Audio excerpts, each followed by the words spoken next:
Sentados, fique à vontade.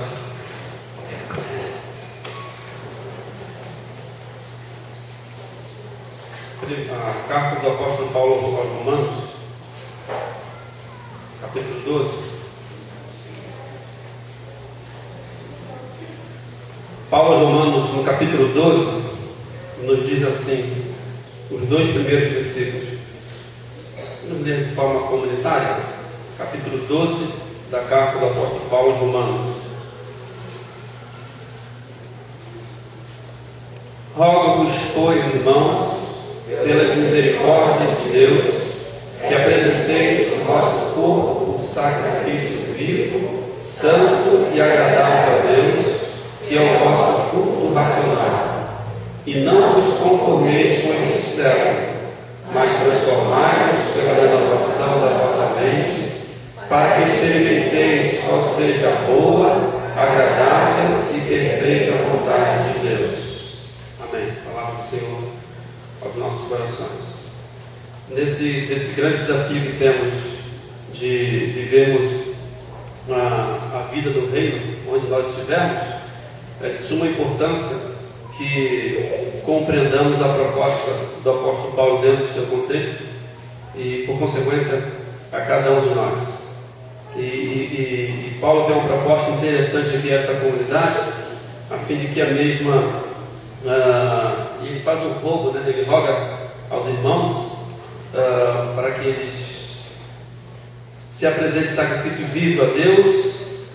E o segundo pedido é interessante, que vai determinar o anterior, é que os mesmos não se conformem com o mundo ou com o século, pelo contrário, que sejam transformados pela renovação da vossa mente, e como consequência, como resultado dessa transformação, eles experimentarão qual seja a boa, a perfeita e a agradável vontade de Deus. Ou seja, compreender a vontade de Deus, aproveitar essa vontade de Deus, se faz necessário a não conformação com o mundo. É impossível nós derramarmos aí, irmãos, uma massa de um bolo com a forma redonda, na expectativa de tirarmos um bolo quadrado, né?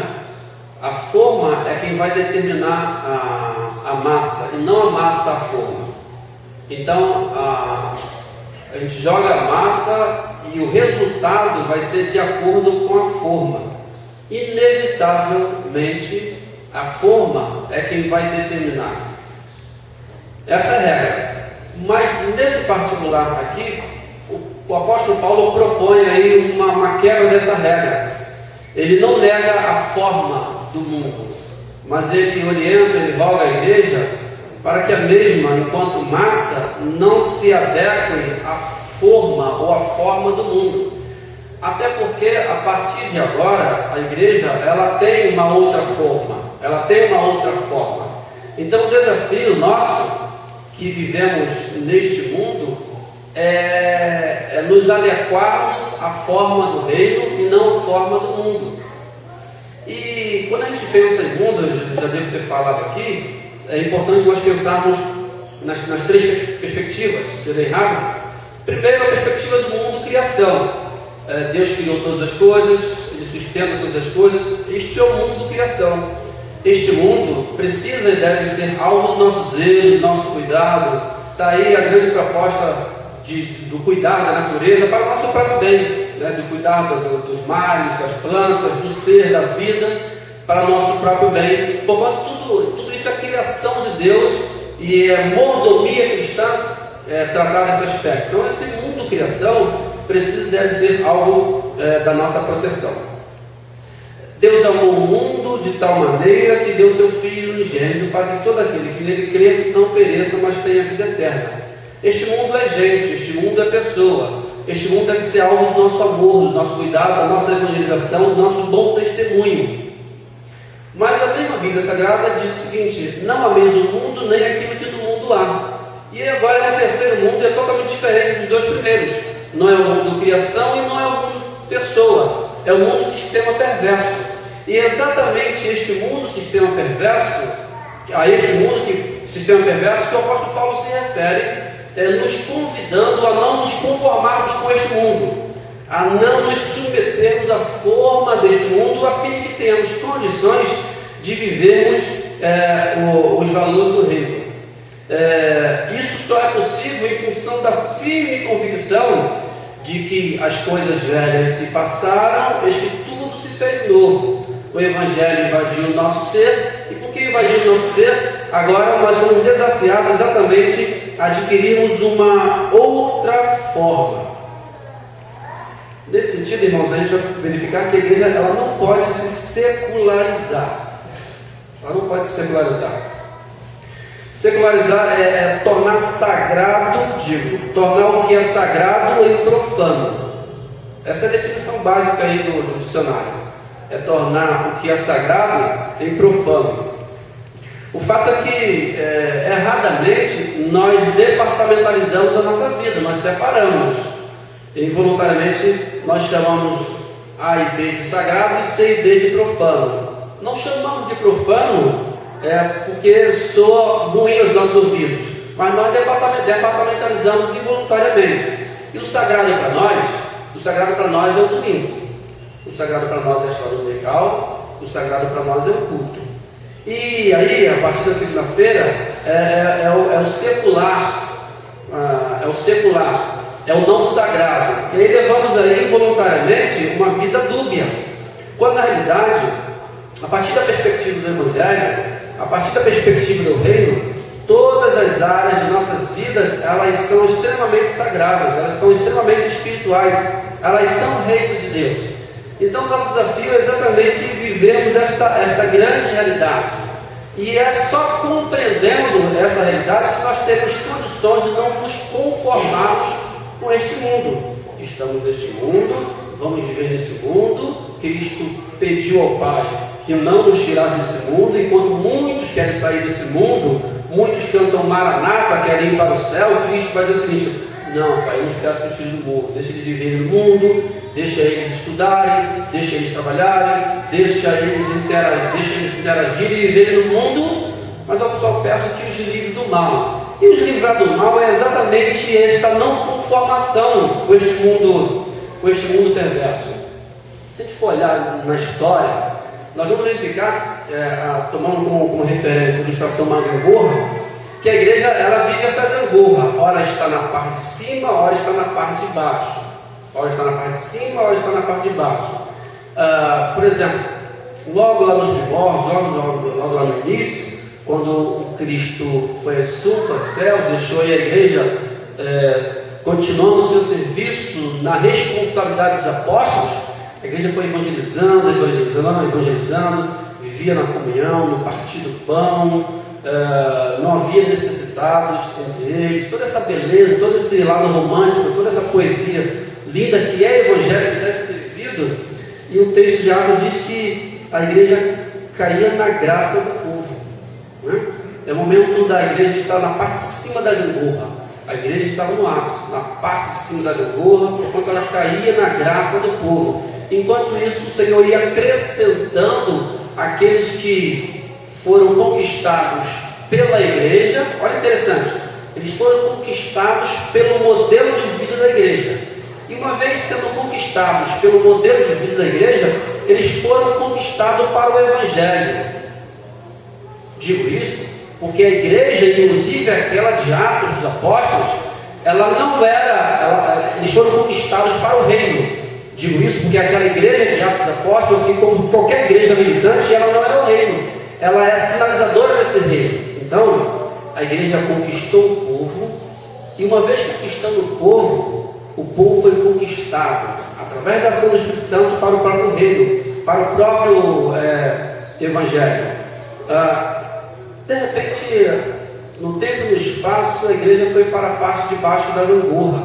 E aí a gente lembra aí, quando a igreja faz aliança com o império, a chamada Era das Trevas, aquela corrupção toda, aquele comprometimento todo com os valores da igreja, entraram coisas na igreja que não diziam respeito ao reino de Deus, veio a corrupção, veio o adultério espiritual, a igreja se comprometeu. A igreja estava na parte de baixo da gangorra. E essa história vocês conhecem mesmo, com muita propriedade. De repente, a igreja veio para a parte de cima da gangorra. Veio a reforma protestante, com a proposta de trazer a igreja no retorno aos valores da Bíblia. Enfim, a igreja sempre ficou nessa oscilação. Ora na parte de cima, ora na parte de baixo. E qual é o nosso desafio hoje? O nosso desafio hoje é fazer com que, a partir de cada um de nós, fiquemos sempre na parte de cima da gangorra. É claro, pegando aqui o ponto da aula de hoje, quando eu falo igreja na parte de cima ou de baixo da gangorra, eu não estou me referindo à igreja invisível. Eu não estou me referindo à igreja que foge da nossa capacidade de visualização, de compreensão, a igreja mística. Não, essa igreja aí, ela não tem nem como dizer comparável. Ela é transcendente, ela é a igreja perfeita, ela é a igreja imaculada, ela é a igreja que contém tão somente os eleitos, é a igreja pura. Eu estou me referindo à igreja militante, a igreja composta de nós mesmos, a igreja composta do joio e do trigo que erra por si só, e do joio que erra por si só, e do trigo que erra porque é trigo, ou seja, dos regenerados que erram, porque a despeito de serem regenerados, são humanos. E aí, tanto a igreja militante é comprometida em função do trigo, mas também ela é comprometida ela é tanto comprometida em função do joio, mas ela é comprometida também em função do próprio trigo que somos nós. E o grande desafio é fazer com que nós passemos sempre para a parte de cima da igreja. Bem, nesse sentido, a igreja não pode se secularizar. Eu gostaria de meditar aqui sobre essa questão da igreja secularizada. Quais são os sinais de uma igreja não secularizada? Em primeiro lugar, uma igreja não secularizada, uma igreja não profana, uma igreja não adúltera, essa igreja tem profeta. Ela tem profeta. O autor de um dos provérbios fala bem assim: não havendo profecia, o povo se corrompe. O apóstolo Paulo, escrevendo na carta aos Coríntios, ele fala bem assim: eu quisera que vós todos falasseis em línguas, muito mais, porém, que profetizasseis. É claro que nem o autor sagrado e nem o Daniel aqui está falando do profeta que fica adivinhando o futuro. Apague esse modelo que vocês ouvem de profeta. Não é isso. Eu estou falando do profeta, aquele que proclama a palavra, tanto o evangelho para a salvação, como o evangelho para a manutenção dos salvos. Esses dias o trem atrasou 30 minutos, e o trem 35 minutos. Eu peguei o trem 10h05, peguei quase 10h40. Então na plataforma lá, eu encontrei uma jovem, me perguntou se o trem está atrasado. Enfim, começamos a puxar um papo, e à medida do papo, ela pintava os olhos em mim e falava. Eu falei: o que foi? Ela: não, é que eu gosto de ver os sinais. Eu falei: mas você está falando, eu estou te lendo, estou vendo a sua vida. Eu falei: pô, que legal. Fui dando corda a ela. No final descobri que era evangélica. Descobri, mas eu fiquei quietinho na minha. Não falei quem eu sou, não me identifiquei não, só no final. Bem, e lendo os sinais, papo vai, papo vem, ela faz psicologia, eu faço direito, falei a razão pela qual eu faço direito, e ela falou assim: você tomou uma decisão errada. Eu falei: ai meu Deus, depois de um ano eu tomei a decisão errada, e essa dona na plataforma veio dizer isso agora. Enfim, ela leu os sinais, ela falou que eu tomei a decisão errada, por isso. Eu falei: isso é bem louco. Mas quem falou contigo? Os sinais. Deus falou comigo. Eu falei: como é que eu fico nessa história? Aí ela fez a segunda pergunta: por que você faz isso? Você está fazendo direito? Eu expliquei, e ela falou: você faz por vaidade? Eu falei: todos nós às vezes falamos essa vaidade, isso é normal. Ela: eu não tenho vaidade. Até dizer que não tem vaidade, isso é vaidade. A vaidade dela é dizer que não tem vaidade. No final ela foi continuando lendo. Eu falei: você professa o quê? Eu sou na igreja tal, estou passando para a igreja outra. Falei, e olha que você lê os sinais. Se você lê os sinais, você não para aí, não fica nem nessa igreja, nem passaria para outra. Mas tudo bem. E você? Perguntei. Ela perguntou, e você? Falei, o que você acha que eu sou? Perguntei a ela. Você é alguém que gosta muito de ler, elogiou, fala bem, gosta de ensinar. Mas, e você lê vários livros espirituais, está definindo a sua fé. Falei, que leitura errada dela, os sinais estão errados. Continuei falando, eu sou pastor. E ela falou de ler os sinais. Por que você não vai ler mais? Porque você falou que é pastor, não me intimidou. Falei, tudo bem, vamos continuar a viagem. Não é esse profeta, não é esse. Estou falando do profeta que fala no Evangelho, que proclama a salvação e proclama a manutenção daqueles que são salvos. A igreja precisa de um profeta, né? Do profeta. E interessante é que hoje a igreja está mais atrás do sacerdote em detrimento do profeta. A igreja evangélica hoje, ela é sacerdotal e não profética. Qual a diferença entre os dois? Porque o sacerdote não precisa de uma mensagem. Ele não precisa de uma mensagem. Ele não ouve a voz de Deus. E ele é sustentado por Deus.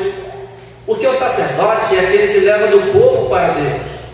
Logo, ele não precisa de uma mensagem. Ele precisa só das queixas. Ele não ouve a voz de Deus. Ele não é sustentado por Deus. Quem sustenta o sacerdote é o povo. Lembra dos filhos de Levi?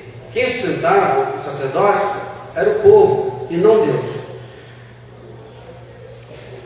Deus, digo, o profeta é aquele que ouve a palavra de Deus e é sustentado pelo próprio Deus. E porque ele é sustentado pelo próprio Deus, ele tem comprometimento com o próprio Deus e com a palavra de Deus. Por isso ele não é bem aceito. Por isso ele não é bem muito procurado. Por isso a igreja prefere o sacerdote e não os profetas. Jeremias ele falou bem assim: sirvo de escárnio todo dia, cada um deles zomba de mim. O profeta Jeremias falou bem assim: eu falo a palavra de Deus e eles escarnecem, eles bagunçam de mim. Jesus Cristo falou bem assim: as raposas têm covis e as aves ninham para si, mas o Filho do Homem não tem onde reclinar a cabeça. Se você quiser me seguir, fique à vontade. Mas este é o meu contexto. O apóstolo Paulo, o grande profeta, no sentido da proclamação, ele fala assim: em tudo somos atribulados, porém não angustiados, perplexos, porém não desanimados. Este é o contexto do profeta. Ele vive tudo isso por quê? Em função do compromisso com a palavra. Mas quem sustenta o profeta é Deus. Porque Deus é quem sustenta o profeta fala independente da maneira como o povo recebe. Então a igreja hoje, ela deseja muito o sacerdote e não o profeta. A igreja é sacerdotal. Então quando a gente perde a fala profética, quando a gente deixa de proclamar a vontade de Deus para a igreja e trabalha mais a vontade da igreja, tentando modificar a vontade de Deus, a igreja se seculariza, ela se corrompe e ela deixa de ter eficácia. O desafio, conforme a aula, se eu estiver errado, mas aliás me corrija, é fazer com que nós compreendamos a vontade de Deus, fazer com que Deus molde a nossa vontade e a sua, aí seremos felizes. E o desafio do profeta é fazer com que a comunidade entenda isso. Porque o discurso sacerdotal é muito conveniente. Ele vem ao encontro das nossas necessidades. Existe a relevância do sacerdote, mas quem comunica a vontade de Deus é o profeta. Assim diz o Senhor, né? Bem, essa é a igreja. A igreja não secularizada, ela tem uma profecia. Segunda coisa, a igreja não secularizada, ela não só tem o profeta, mas ela tem uma mensagem, porque não existe profeta sem mensagem. Ela tem uma mensagem. A grande questão toda é o conteúdo dessa mensagem. Não basta ter uma mensagem, não basta ser profeta. Se faz necessário ser fiel à mensagem. Então, a igreja precisa ter uma mensagem. E qual é a mensagem? O que alimenta a igreja? O que alimenta a igreja é o Evangelho, irmãos. É o Evangelho. Tudo que a igreja for viver, aí quando eu falo igreja, tudo que cada membro da igreja viver, deve ser vivido sobre os ombros dessa grande mensagem, dessa boa nova, dessa novidade de vida. A base, o fundamento de todos os departamentos de nossas vidas é exatamente o Evangelho. Paulo falou com muita propriedade: olha, eu, como sábio construtor, lancei o fundamento, a saber, Cristo, mas vocês, de forma responsável, observem como vocês edificam sobre este fundamento. Ou seja, que tipo de mensagem vocês têm ouvido, que tipo de mensagem vocês têm desejado, que tipo de vida vocês têm levado à luz do Evangelho. Ou seja, a responsabilidade nesse sentido, ela é a nossa base, existe, a base é o Evangelho. Se for necessário ter o Evangelho. O apóstolo Paulo, o autor de Atos dos Apóstolos, ele narra um fato interessante que eu gostaria de compartilhar. Lá em Atos 2, quando por ocasião do derramamento do Espírito Santo, o povo começou a falar em línguas, e houve aqueles caras, esses caras estão embriagados. A mensagem precisa ser cristocêntrica. Depois Pedro chama todos à ordem e começa a explicar. Olha o que Pedro vai dizer acerca daquilo que eles estavam falando. Olha o conteúdo. Versículo 22. Varões israelitas, atendei essas palavras. Jesus, o Nazareno, varão aprovado por Deus diante de vós com milagres, prodígios e sinais, os quais o próprio Deus realizou por intermédio dele entre vós, como vós bem sabeis. Aí vou dar um salto lá para o versículo 32. Aí Jesus, Deus ressuscitou, do que todos nós somos testemunhas. Exaltados, pois, à destra de Deus, tendo recebido do Pai a promessa do Espírito Santo, derramou isto que vês e ouvis. Porque Davi não subiu ao céu, mas ele mesmo declara: diz Senhor ao meu Senhor, assenta-te à minha direita, até que eu ponha os teus inimigos por estrados dos meus pés. Esteja absolutamente certo, pois toda a casa de Israel, que este Jesus, dentre vós crucificaste, Deus o fez Senhor e Cristo. Então Pedro, de forma sucinta, expôs ali todo o conteúdo da mensagem. Ou seja, qual foi o conteúdo, qual foi a fala profética ali? A fala profética foi o Evangelho. E depois dessa informação de Pedro, olha a reação. Irmãos, ouvindo essas coisas, compungiram seus corações e perguntaram a Pedro: que faremos? Diante dessa palavra confrontadora, o que vamos fazer? Então, não basta ser profeta, se faz necessário ter uma mensagem. Não basta ter uma mensagem, se faz necessário ter a mensagem de Deus. E qual é a mensagem que confronta o mundo? Qual é a mensagem que nos confronta? Qual é a mensagem que nos faz perguntar: o que faremos diante dessa narrativa histórica, diante desse evento histórico que invadiu o meu ser? O que faremos diante dessa proposta do Cristo que nos desafia a viver o nosso contexto?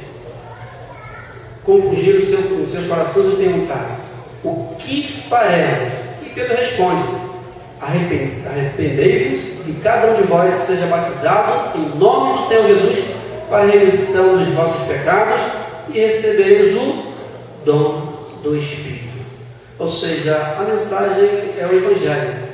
O conteúdo da igreja é o Evangelho, tanto no que diz respeito à proclamação, como no que diz respeito à manutenção daqueles que já foram salvos.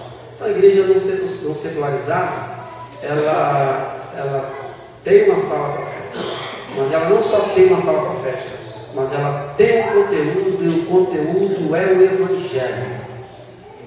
Cristo é o nosso sustento, Ele é a base de todas as coisas. Todas as coisas passam a existir, passam a ser conduzidas, pelo menos precisam ser conduzidas a partir dele. Finalizando, uma igreja não secularizada, ela não só tem uma profecia, ela não só tem uma mensagem, mas uma igreja não secularizada, ela tem comunhão. Ela tem comunhão. Sem comunhão, o relacionamento se torna frio, distante, superficial. A igreja primitiva, ela tinha comunhão. Estavam todos juntos, tinham tudo em comum, não havia necessidades entre eles, eles viviam essa comunhão, esta beleza. Eles sabiam que, interessante, por que havia comunhão entre eles? Primeiro, eu penso que o pré-requisito para a comunhão é a compreensão da mesma origem, é o entendimento da mesma origem, é o entendimento de que todos nós temos uma mesma história. E qual é a nossa história? A nossa história é a mesma. Todos pecaram, destruídos foram da glória de Deus.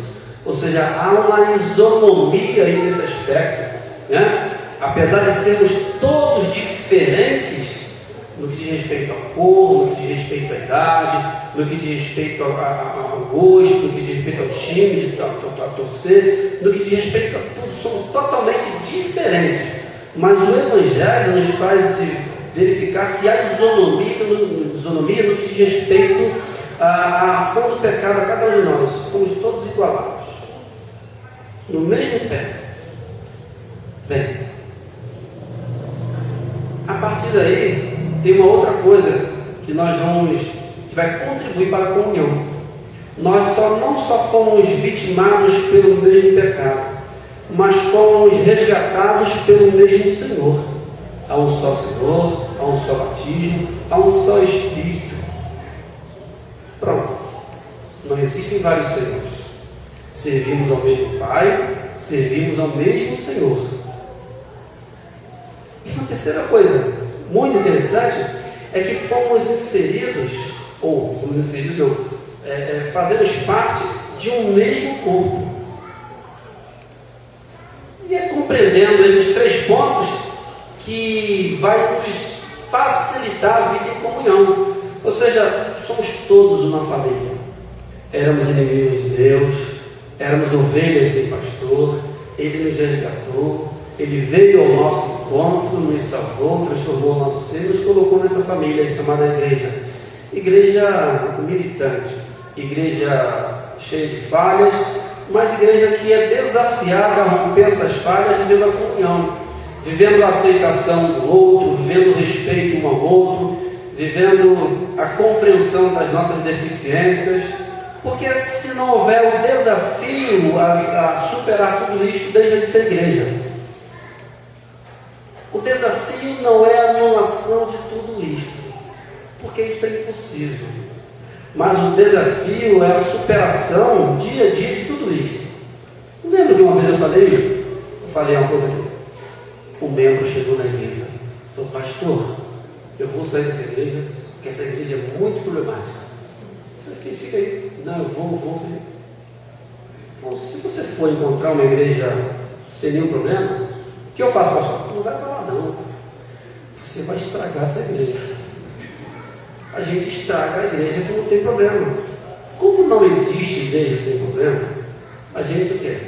Vive toda essa demanda. Mas não é ficarmos tristes em função dos problemas. Nada. Pensar em igreja sem problema é não compreender a própria estrutura da pessoa humana, a própria verdade da Bíblia. O desafio é fazer com que nós nos superemos até que o quê? Alcancemos a perfeição. E quando isso vai acontecer? Lá na eternidade. Enquanto isso não acontecer, nosso desafio é aí. Vencermos o exercício dos dons, o exercício da habilidade, para que tornemos um contexto, às vezes, adverso, numa perspectiva muito positiva. Porque se não houver essa predisposição, seremos mais um clube, seremos mais um grupo que se reúne uma outra finalidade, tipo, de repente, um almoço, de repente uma reunião para trocar boas ideias, de repente um passeio, mas isso aqui é a igreja do Cristo, que compreende, que percebe as deficiências, mas que em meio à deficiência consegue visualizar o sagrado, mas que em meio à deficiência consegue visualizar a presença daquele que é Senhor da igreja, daquele que nos chamou e nos chamou a despeito de sermos o que somos. Mas Deus prova o seu próprio amor para conosco, pelo fato de Cristo morrido por nós, sendo nós ainda pecadores. Ele morreu porque somos pecadores, Ele não morreu porque somos santos, mas Ele morreu para que nós crucifiquemos dia a dia essas nossas tendências e vivamos o desafio de anteciparmos, ainda que de forma muito aquém, a beleza do reino. Então o desafio é meu, o desafio é seu, o desafio é da comunidade, o desafio é da igreja não secularizada, o desafio é da igreja que deseja a revitalização.